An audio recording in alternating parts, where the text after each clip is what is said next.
Bem, hoje comemoramos a Páscoa ou Domingo da Ressurreição.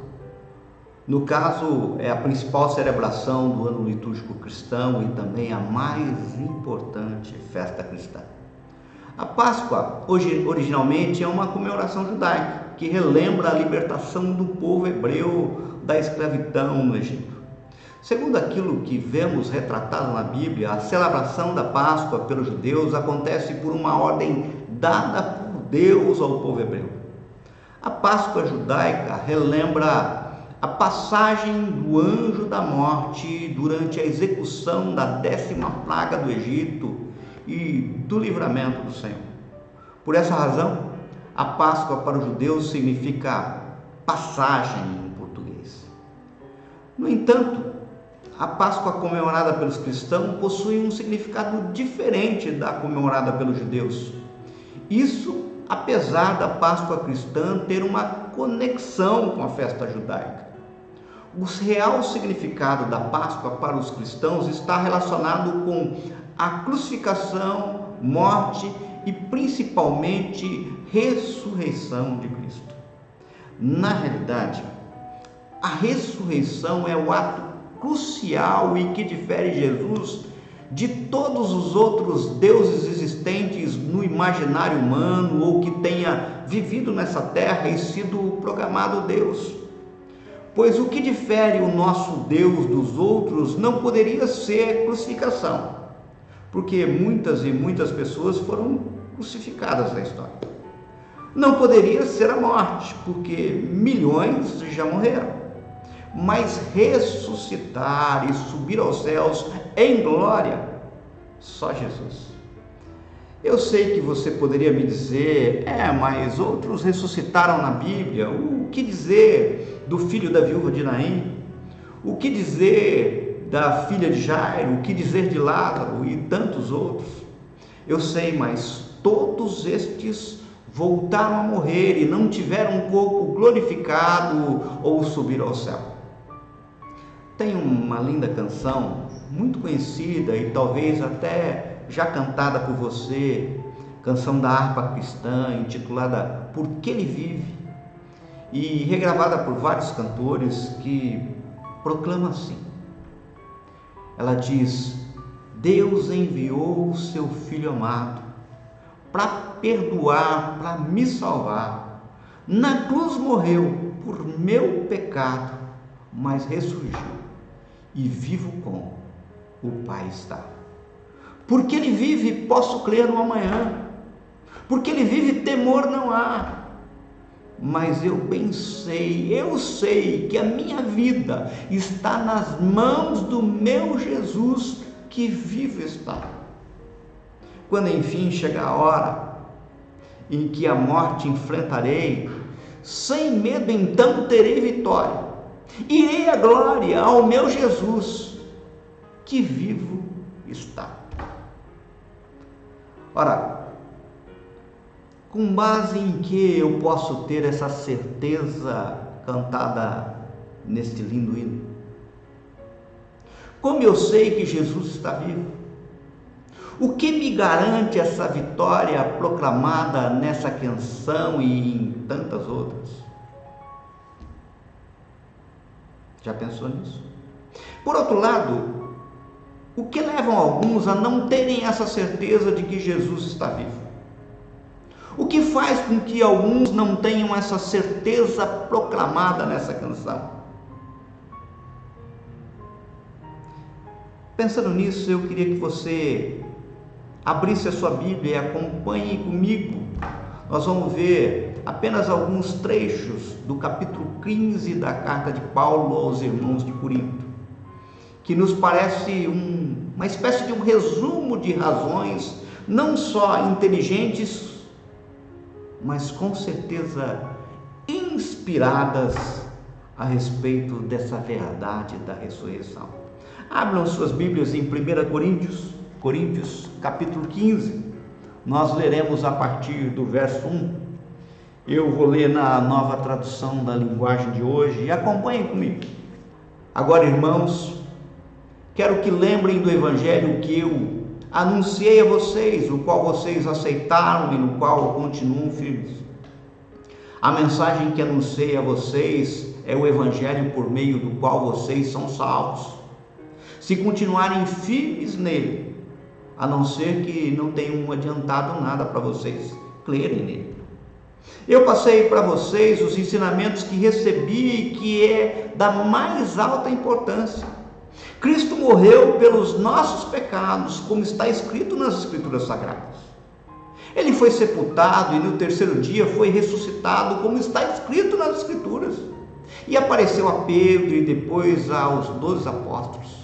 Depois apareceu de uma só vez a mais de 500 seguidores, dos quais a maior parte ainda vive, mas alguns já morreram. Em seguida, apareceu a Tiago e mais tarde a todos os apóstolos. Por último, depois de todos, ele apareceu também a mim, como para alguém nascido fora de tempo. Pula lá para o verso 12.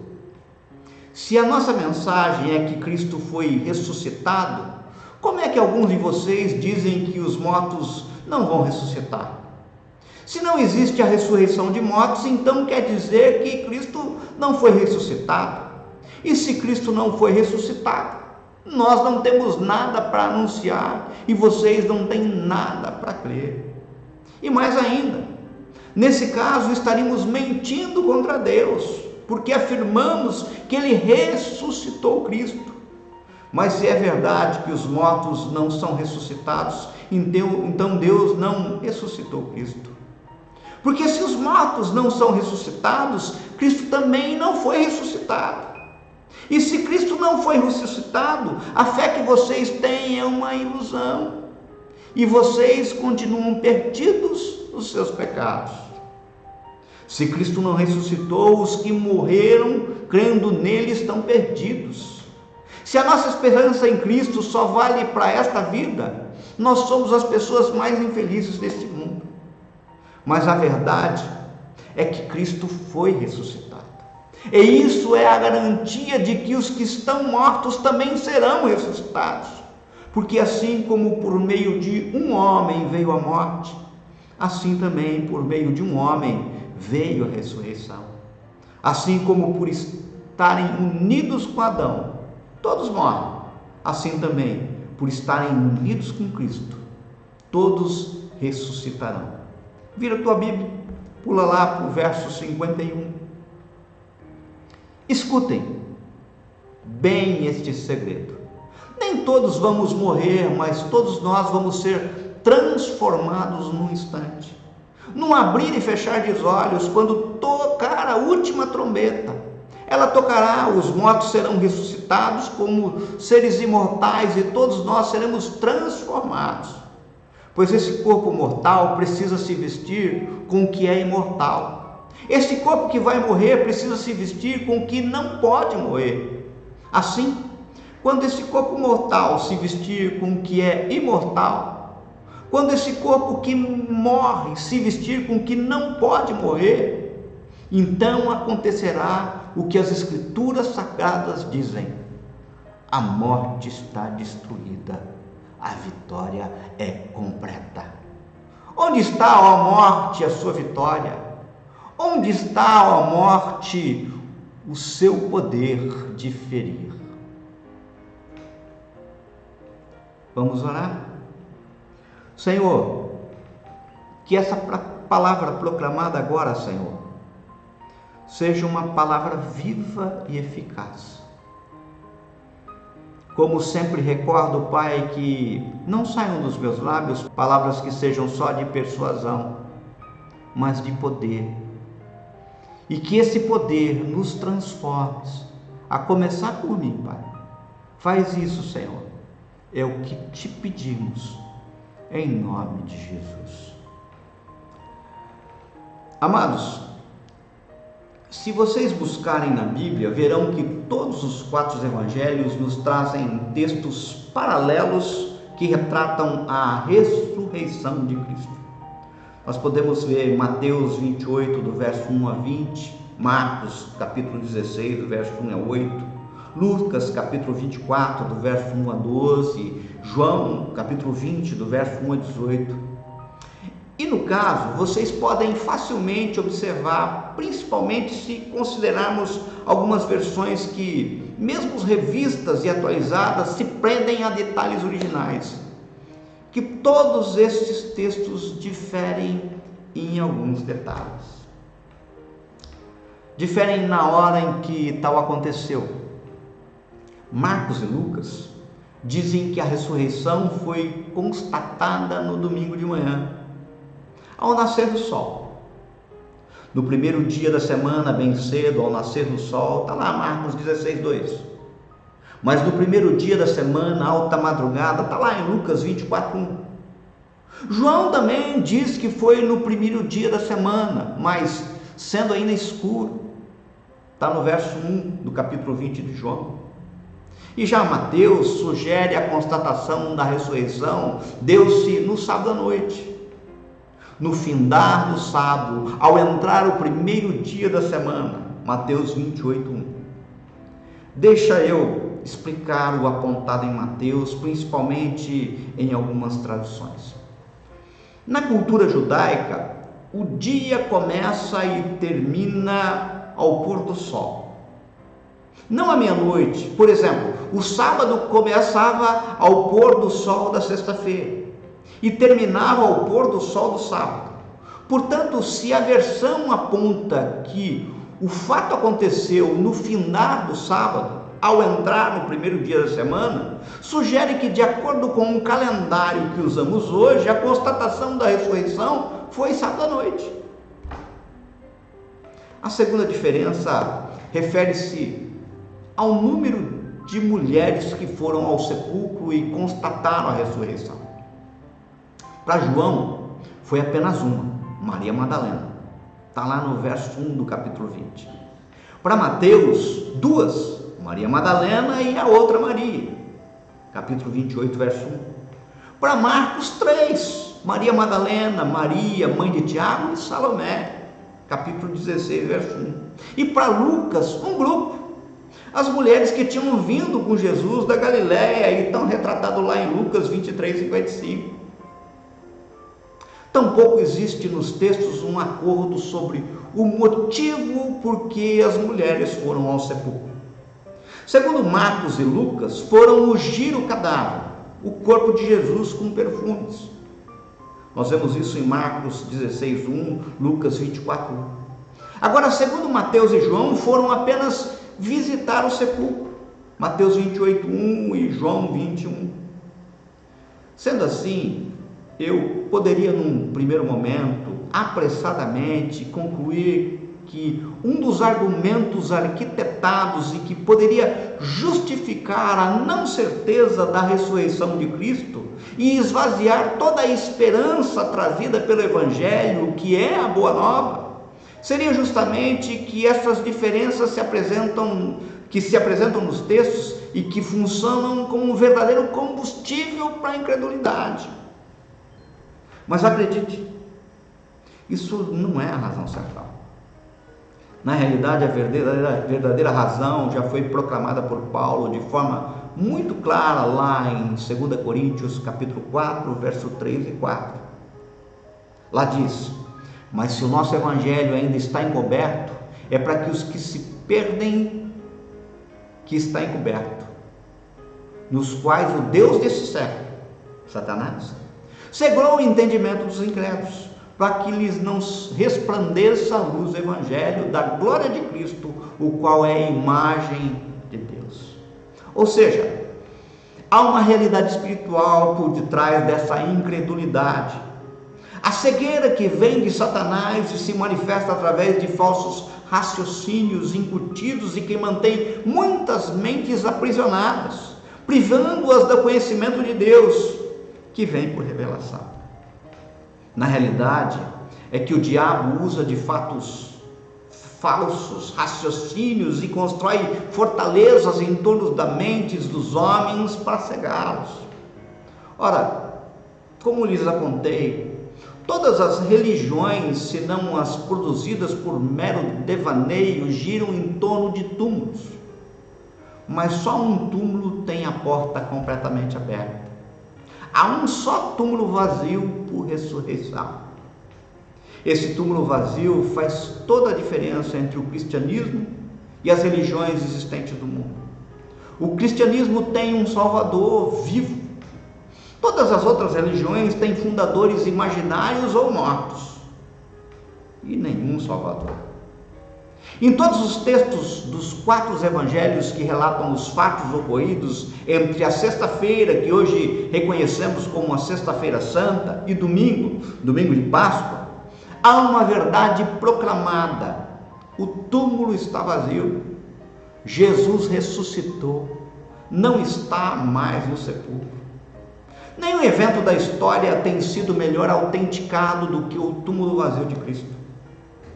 Perceba, o túmulo vazio não foi negado nem mesmo pelos inimigos do Senhor Jesus, nosso Deus.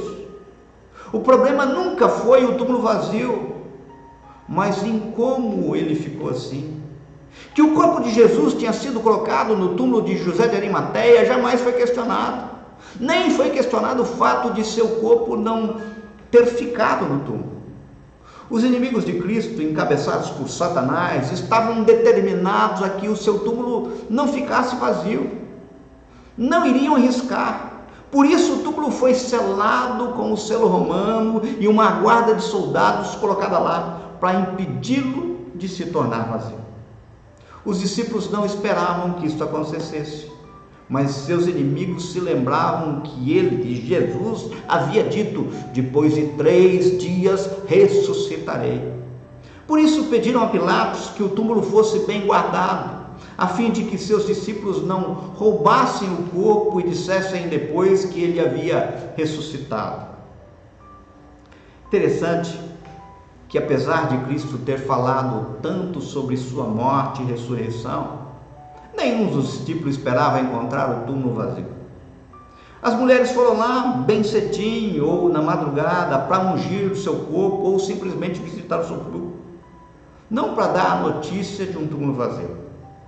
Observe que no Evangelho de Mateus, quando as mulheres estavam a caminho do túmulo, diziam uma para as outras: quem nos removerá a pedra da entrada do túmulo? Está lá em Mateus 16:3. Vejam, o sepulcro na realidade era lacrado, fechado com uma pedra, que com certeza era enorme e pesada, e mulheres não poderiam movê-la sozinhas. A preocupação era lógica e legítima, bastante natural, por sinal, muito semelhante com o que temos até hoje.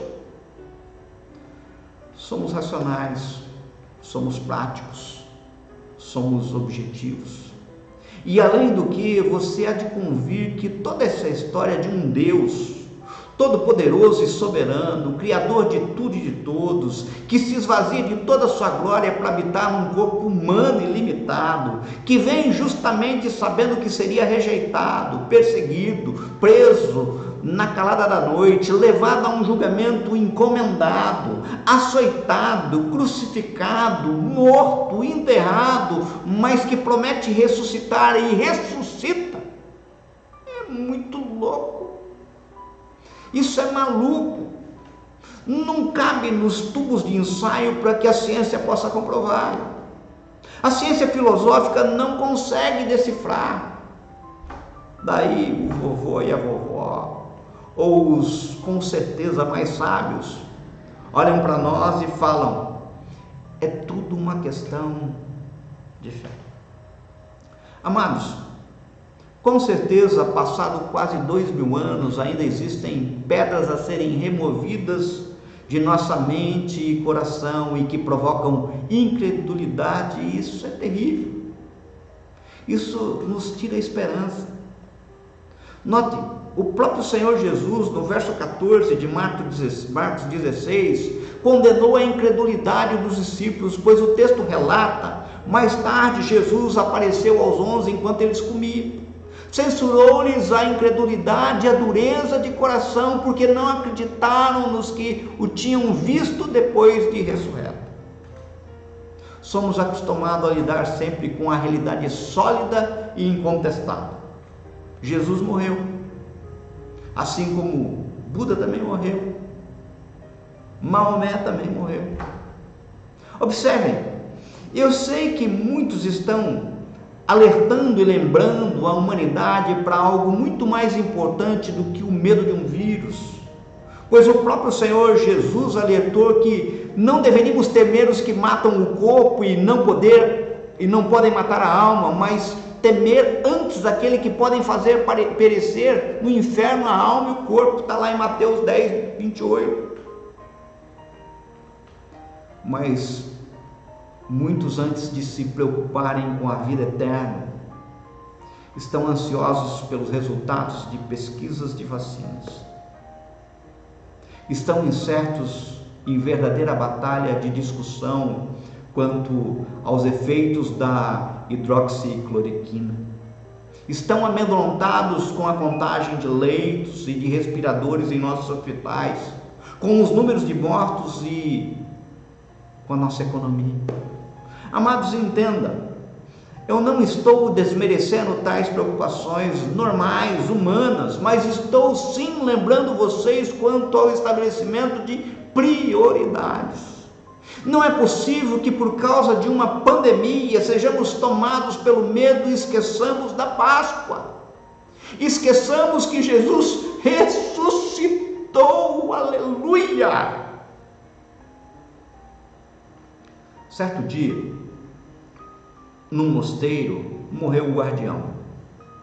E com a morte do guardião foi preciso encontrar um substituto. Convocou-se então uma reunião de todos os discípulos para descobrir quem seria o novo sentinela. O mestre, com muita tranquilidade, falou: assumirá o posto aquele que primeiro conseguir resolver o problema que eu vou apresentar. Então, ele colocou uma mesinha no centro da enorme sala e em cima dela um valioso vaso de porcelana. Eis aí o problema, disse ele. Todos ficaram olhando o vaso belíssimo, tentando adivinhar qual era o problema com aquele vaso. Nesse instante, um dos discípulos pegou um porrete e, para espanto dos demais, destruiu tudo. O vaso e a mesinha do centro. Depois voltou para o seu lugar. Imediatamente o mestre disse: senhores, já temos um novo guardião.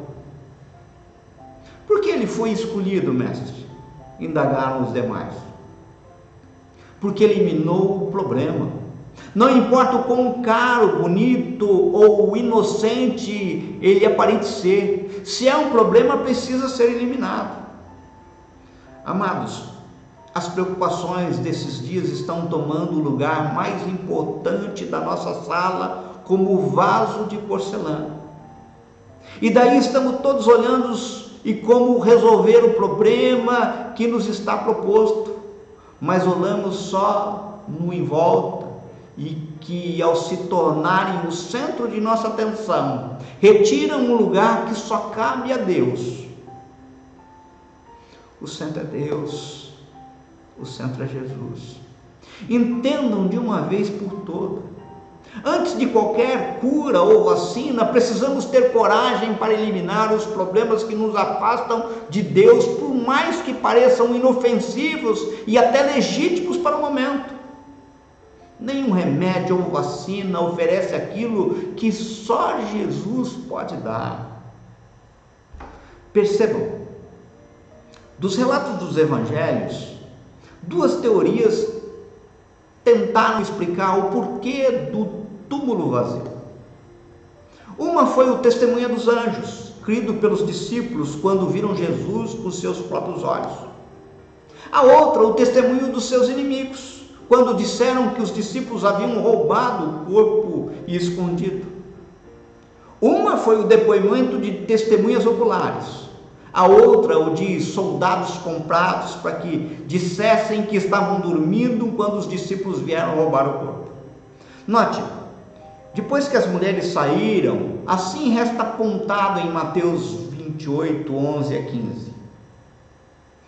E indo elas, eis que alguns da guarda foram à cidade e contaram aos principais sacerdotes tudo o que sucedeu. reunindo-se eles em conselho com os anciãos, deram grande soma de dinheiro aos soldados, recomendando-lhe que dissessem: vieram de noite os discípulos dele e o roubaram enquanto dormimos. Caso isto chegue ao conhecimento do governador, nós o persuadiremos e vos poremos em segurança. Eles, recebendo o dinheiro, fizeram como estavam instruídos. Esta versão divulgou-se entre os judeus até o dia de hoje. Vejam que corrupção ligada à desinformação não é coisa nova. A escolha está entre o que os discípulos viram, estando bem acordados, e o que os soldados disseram que tinham visto, dormindo. Note, não quero trazer à baila nenhum dos outros absurdos argumentos da incredulidade criados pelo ateísmo ou por quem escolheu deuses falsos, pois para mim a explicação óbvia para o túmulo vazio é que Cristo fez o que disse que faria: ressuscitar ao terceiro dia.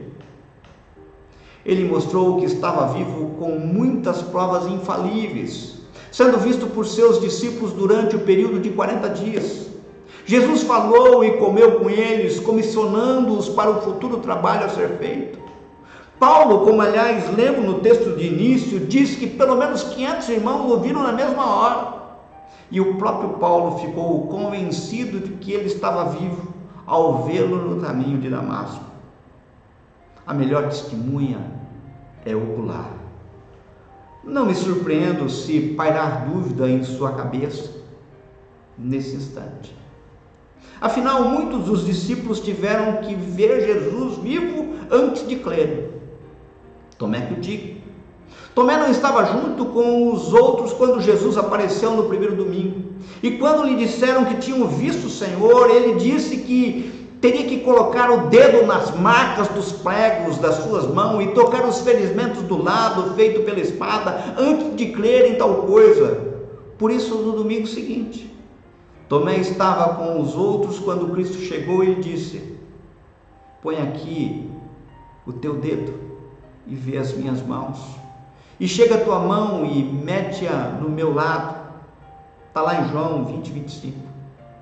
Ao ver Jesus, Tomé exclamou: Senhor meu e Deus meu. E daí Jesus emendou: porque me viste e creste. Bem-aventurados que não viram e creram. Mas qual a importância de um túmulo vazio? Qual a importância de Jesus ter ressuscitado? O apóstolo Paulo nos aponta no texto que lemos: e se Cristo não foi ressuscitado, nós não temos nada para anunciar, e vocês não têm nada para crer. É o que está lá no verso 14. Veja, esse túmulo vazio foi a coisa mais revolucionária já acontecida na história do mundo. Esse túmulo vazio amedrontou os inimigos de Jesus e deu esperança nova aos discípulos de Jesus. Esse túmulo vazio foi que transformou covardes em homens de coragem. Esse túmulo vazio fez com que os discípulos abandonassem seus barcos de pesca pela segunda vez para se tornarem pescadores de homens. Note, por causa da sua ressurreição, Jesus Cristo é agora o ponto central da linha do tempo, antes de Cristo e depois de Cristo. Por causa do túmulo vazio, seu nome sai dos lábios de milhões de pessoas todos os dias. Alguns pronunciam com adoração, outros de um modo profano e outros sequer se apercebem. Note, não tem jeito de Jesus de Nazaré ser ignorado. Dia após dia, milhões de documentos são datados como testemunha para ele. Cada documento legal em forma de nota, hipoteca ou escritura será um testemunho silencioso para ele. Tem lá uma data. Toda a história foi cortada ao meio por seu nascimento, e tudo isto por causa do poder da sua ressurreição. A cristandade repousa sobre um túmulo vazio. Se um certo túmulo não tivesse ficado vazio e da maneira certa pela ressurreição de Cristo, a religião que professamos não seria melhor do que qualquer outra. Entenda, um túmulo vazio foi a melhor notícia que o mundo já ouviu. Querido, querida, Jesus venceu a morte. Jesus matou a morte, se você preferir, ressuscitando dentre os mortos. O túmulo vazio de Jesus é o berço da igreja, a pedra de esquina da nossa fé, é o fundamento da nossa esperança. O apóstolo Paulo expôs essa gloriosa doutrina no capítulo 15 de 1 Coríntios, que lemos parcialmente e você deve ler com cuidado depois, enfatizando algumas verdades absolutas, inclusive que já ouvi por muitos outros pregadores, Hernandes Dias Lopes e tantos outros. Essas verdades são, em primeiro lugar, quanto ao passado, a ressurreição de Cristo é um fato histórico incontroverso. Nós podemos observar isso dos versos 1 ao 11. O evangelho da nossa salvação está estribado em 3 colunas. Cristo morreu segundo as Escrituras. Cristo foi sepultado segundo as Escrituras. E Cristo ressuscitou segundo as Escrituras. A morte de Cristo não foi um acidente. Nem a ressurreição de Cristo foi uma surpresa. Os céticos buscam artifícios para negar esse fato incontroverso. Dizem que Cristo nem chegou a morrer, mas apenas teve um desmaio. Outros dizem que seus discípulos roubaram seu corpo, como alguns inclusive relataram. Outros ainda dizem que as mulheres foram ao túmulo errado naquela manhã de domingo. E poderíamos ainda citar um monte de outras besteiras sem fundamento. Mas, meus amados, Paulo elenca no texto que lemos vários grupos para os quais Jesus apareceu depois de ressurreto. Precisaríamos admitir que se Cristo não ressuscitou, um engano salvou o mundo. Uma mentira seria a melhor notícia que o mundo já ouviu. A verdade incontroversa, porém, é que, de fato, Cristo ressuscitou. Aleluia! A cruz para o cristão não é sinônimo de morte, é sinônimo de vida. Em segundo lugar, quanto ao presente, a ressurreição de Cristo é o fundamento da nossa fé. É o que observamos isto lá, dos versos 12 a 34. Se Cristo não ressuscitou, os mortos também não ressuscitarão. E se não há ressurreição de mortos, então os homens estão desassistidos de esperança. Se Cristo não ressuscitou, a pregação do Evangelho é vazia de conteúdo. Se Cristo não ressuscitou, a fé cristã é um amontoado de dogmas sem qualquer proveito. Se Cristo não ressuscitou, os apóstolos foram falsas testemunhas e os maiores mentirosos da história, pois afirmaram em nome de Deus o que jamais ocorreu. Se Cristo não ressuscitou, não existe qualquer possibilidade de redenção para o pecador, então todos estariam condenados por seus pecados. Se Cristo não ressuscitou, aqueles que já morreram na esperança da vida eterna pereceram inevitavelmente. Se Cristo não ressuscitou, então os cristãos são as pessoas mais infelizes, pois toda a sua crença não passou de uma tola ilusão, de uma esperança malfadada. A realidade incontroversa entre mentes é que Cristo ressuscitou como o primeiro da fila de todos os filhos de Deus que se levantarão dos túmulos para receberem um corpo de glória. Aleluia! Aleluia! Em terceiro lugar, se pensarmos quanto ao futuro, a ressurreição de Cristo é a âncora da nossa esperança. Nós observamos isso lá do verso 35 ao 58. É todo o capítulo 15. Cristo ressuscitou como um corpo de glória e nós também receberemos um corpo semelhante ao corpo de sua glória. Teremos um corpo imortal, incorruptível, glorioso, poderoso, espiritual e celestial. não haverá mais cansaço nem fadiga, não haverá mais doença nem dor, não haverá mais defeito físico nem morte. Nosso corpo vai brilhar como o firmamento e resplandecer como as estrelas para todo sempre. Quando Jesus voltar, a sua majestade e glória, os mortos ouvirão a sua voz e sairão dos túmulos, uns para a ressurreição da vida e outros para a ressurreição do juízo. Então nós que cremos no Filho de Deus, veremos que o nosso corpo mortal está revestido da imortalidade e o nosso corpo corruptível será revestido da incorruptibilidade. Então a morte, o último inimigo a ser vencido, tragada pela vitória, a ser lançada no lago de fogo, e nós, com um gozo delicioso, alegria incomparável, reinaremos com Cristo para sempre. Para sempre. Irmãos, é Páscoa, é domingo de ressurreição. Exultemos com grande alegria, pois não caminhamos para um entardecer sombrio, mas para romper um dia eterno. Não caminhamos para a escuridão de um túmulo gelado, mas para o brilho da glória celeste. Temos uma viva esperança, seguimos a pegada de Jesus, aquele que venceu a morte, está vivo pelos séculos dos séculos. Aleluia. Eu vou concluir.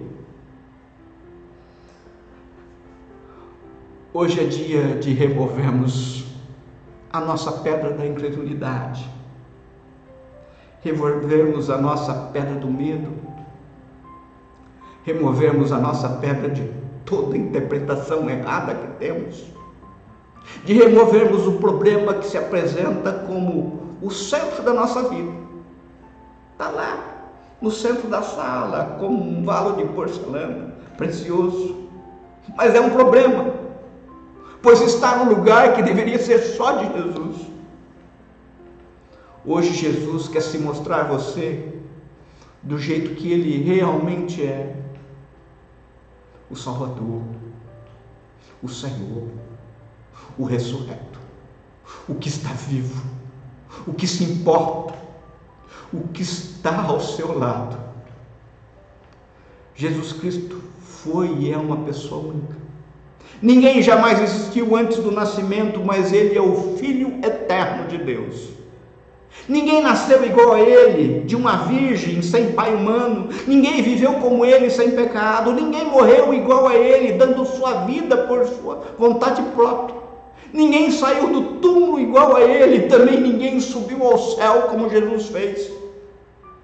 Ele existiu desde a eternidade, mas como homem viajou pouco, quase nunca saindo dos limites da Palestina.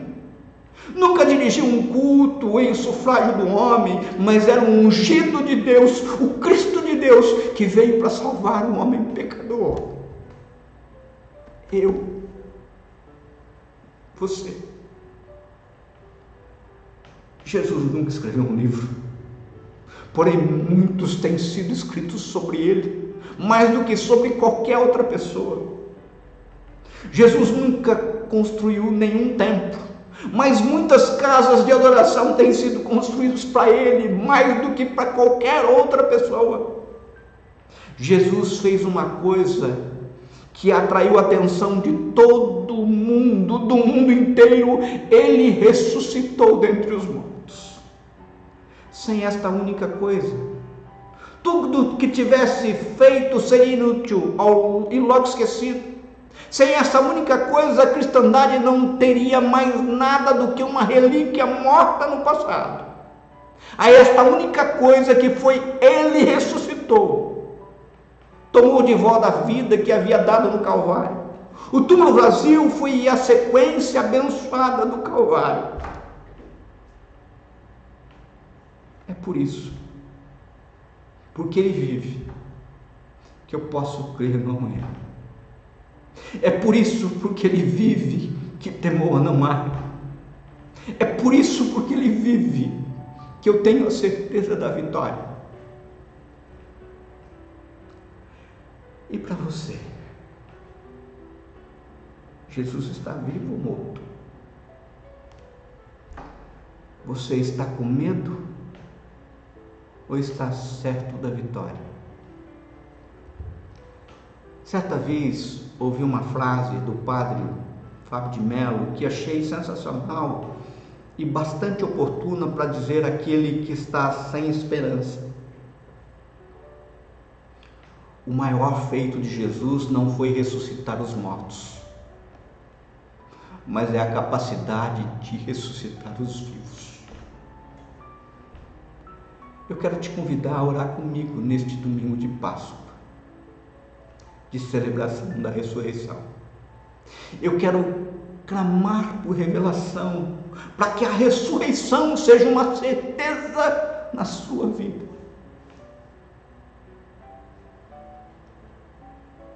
Senhor, bem sabemos que o Senhor se revela a quem quer. Por isso te pedimos nesse instante, que por teu Santo Espírito, Senhor, se revele a todos que ouviram essa mensagem. Pai, nos faça ter nesse momento difícil pelo qual toda a humanidade está passando, a mente centrada da ressurreição já acontecida e que vai acontecer, pois o Senhor está vivo e por isso não precisamos temer. Que tenhamos uma fé prática e clara, que demonstre não só a certeza da tua soberania, do seu cuidado, mas também quem efetivamente é Jesus para nós. Que não nos dobremos à circunstância, mas somente ao teu senhorio, um Deus vivo. É o que te pedimos, em nome de Jesus. Amém?